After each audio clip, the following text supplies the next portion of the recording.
And now we're talking with Ibrahim Bayan, our chief economist, about how rates are down across the board. Ibrahim, welcome to the show. Thanks, Chad.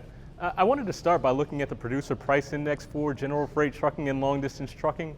One of the things that you notice here is that there was a severe run up in prices in late 2017 through 2018. Oh, okay. But when you get to the beginning of this year, there really was a peak. Like at the start of this year, January, there was a positive number, but since then, these rates have been coming down fairly steadily. The numbers yesterday showed another decline in rates for long distance truckload services. And again, this is a part of a problem that I think the industry is going to have to deal with all year.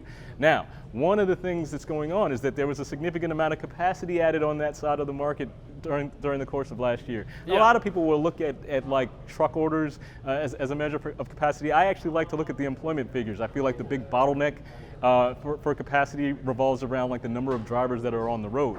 And so here I have employment in the trucking industry and sort of the trends here. And again, you can see this run up in employment all throughout last year, where almost 44,000 jobs were added within truck transportation. But then you get to the beginning part of this year and it starts to stall out. This means that like the appetite for hiring has died down.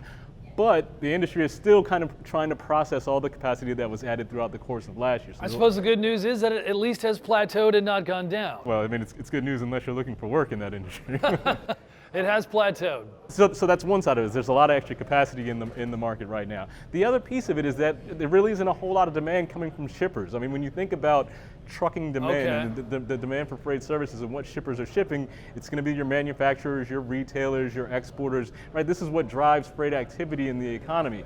And so I pulled up just year-over-year growth in manufacturing, retail sales, goods exports and goods imports. And you can see very strong growth throughout most of 2018. I mean, in fact, you saw multi-year highs in terms of the pace of growth in these different sectors. But since then, it's died down considerably.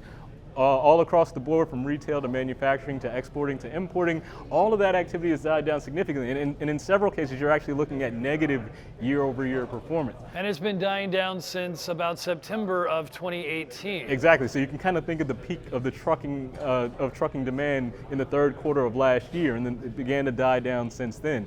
And so now you're in this environment where manufacturing is negative, which is the blue line here.